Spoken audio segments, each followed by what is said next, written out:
Alors bonjour et bienvenue à cette nouvelle capsule express. Mon nom est Maxime Pronovo, président de Studio Graphique. Aujourd'hui, le sujet du jour, pourquoi votre stratégie marketing B2B ne fonctionne tout simplement pas.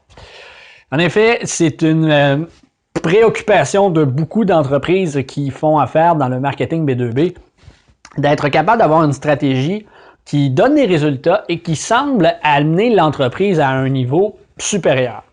Souvent, la problématique, c'est que l'approche ou la façon de faire ne semble pas nécessairement rapporter à court terme au niveau de l'entreprise. Donc, on semble se questionner à savoir, est-ce que je prends les bonnes directions? Est-ce que j'ai les bons outils marketing? Qu'est-ce que je pourrais faire pour changer?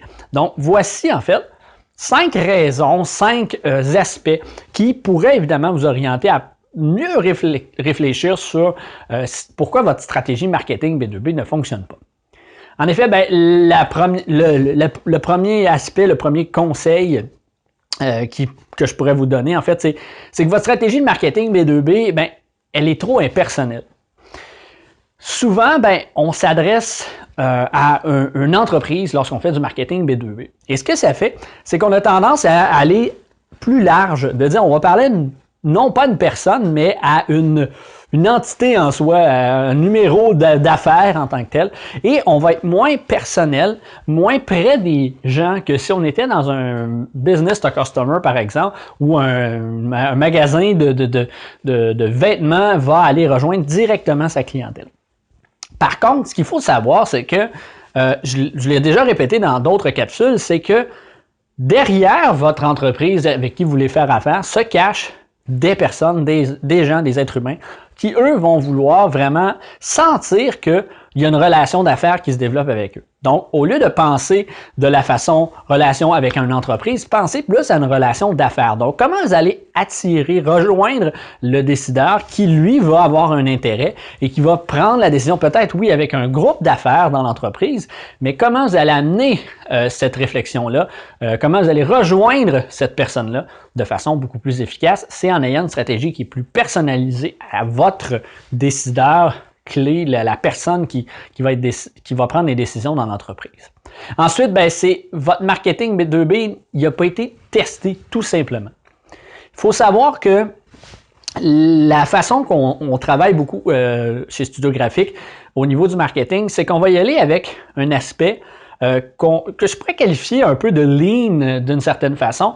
C'est ce qu'on va faire, c'est qu'on va aller chercher à amener une certaine stratégie en place qu'on va évaluer de façon régulière dès les premiers mois et qu'on va travailler et modifier et adapter selon les résultats qu'on va obtenir. Alors, au lieu de lancer un gros blitz marketing, un gros blitz publicitaire et de finalement dire « Oh, finalement, on n'a pas eu de résultat avec ça », on va être capable d'aller chercher une façon peut-être un peu moins complète, parfaite, qu'on va établir, mais qu'on va être capable de dire, on va la peaufiner en cours de route pour arriver à la version finale qui, elle, va avoir vraiment connu des résultats au niveau du temps. À ce moment-là, lorsqu'on investit des sous, lorsqu'on investit de l'argent, on se retrouve à une situation beaucoup plus intéressante que si on avait investi dès le départ sur une idée qu'on pense être la meilleure.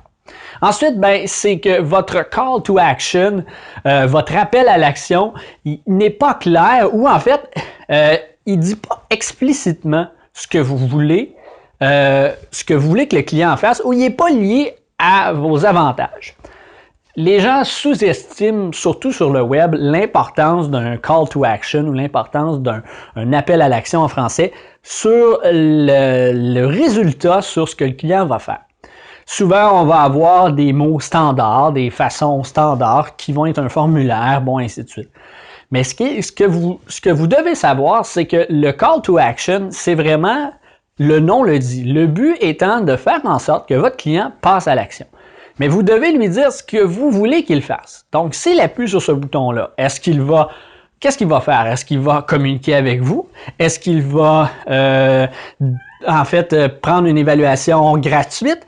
Qu'est-ce qu'il va tenter de faire en prenant la décision d'appuyer sur le bouton en question?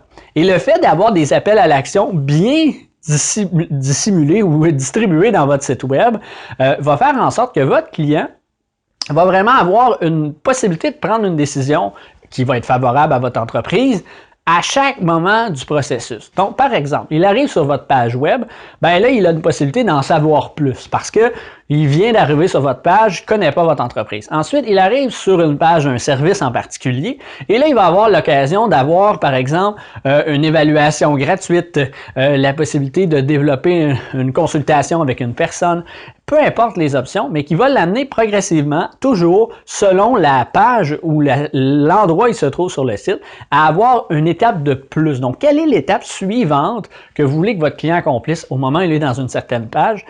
Et de mentionner le tout dans l'appel à l'action. Donc, pas simplement « appelez-nous » par exemple, mais d'être capable de dire « ben prenez rendez-vous avec nous dès maintenant ». Donc là, la personne va dire « ok, je l'appelle, mais à qui je parle, je fais quoi? » Il y a un sentiment d'incertitude. Vous allez chercher une confiance beaucoup plus dans votre client si vous lui dites « ben appelez-nous dès maintenant, mais pour prendre rendez-vous. » Ah, ok, parfait, ben, je vais prendre rendez-vous avec l'entreprise à ce moment-là. Donc, petite banalité, mais très importante au niveau des résultats marketing. Ensuite, ben, il y a un autre aspect qu'il faut considérer, c'est que votre marketing, ben, en fait, c'est tout ou rien au lieu d'être progressif.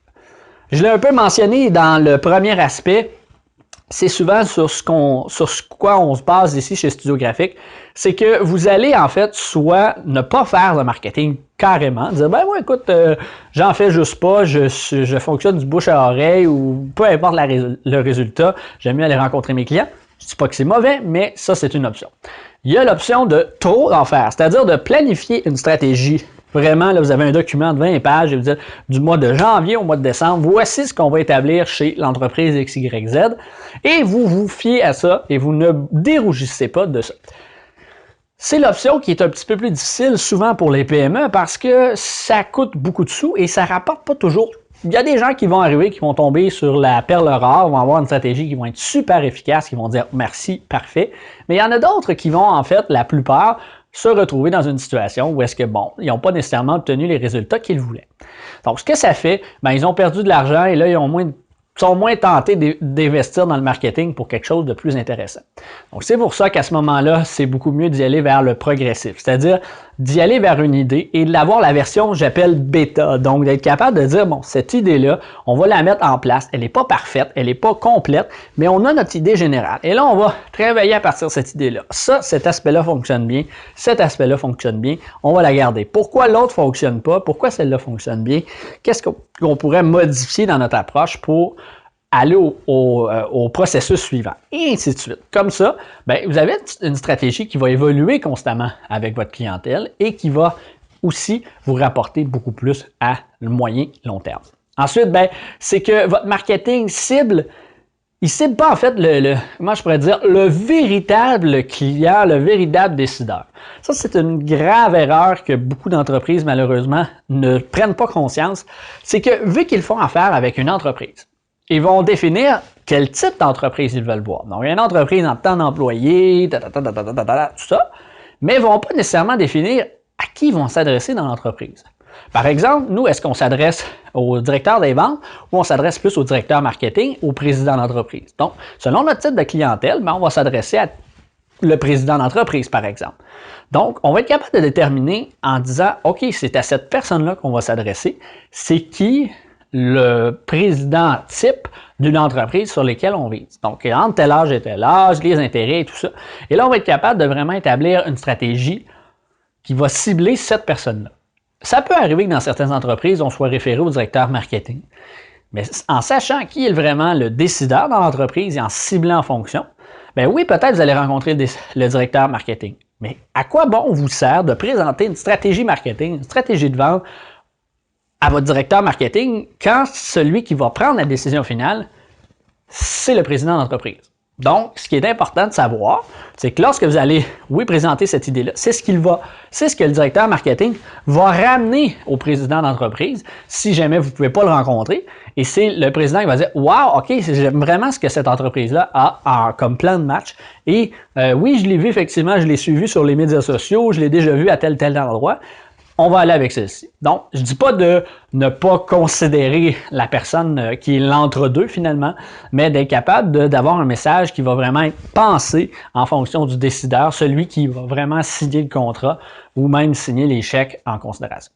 Donc voilà, ben, j'espère que ces 5 conseils ont pu vous aider au niveau de votre marketing B2B, pourquoi votre stratégie ne fonctionne pas. Donc, si vous avez des questions sur ce qu'on a mentionné dans cette capsule, n'hésitez pas à communiquer avec nous. Toutes nos coordonnées sont dans la description ci-dessous. Ça va nous faire plaisir de vous aider à y voir un petit peu plus clair dans les aspects qu'on a parlé. Sinon, ben, c'est tout en ce qui me concerne pour la capsule d'aujourd'hui. Je vous retrouve donc très bientôt pour une autre capsule.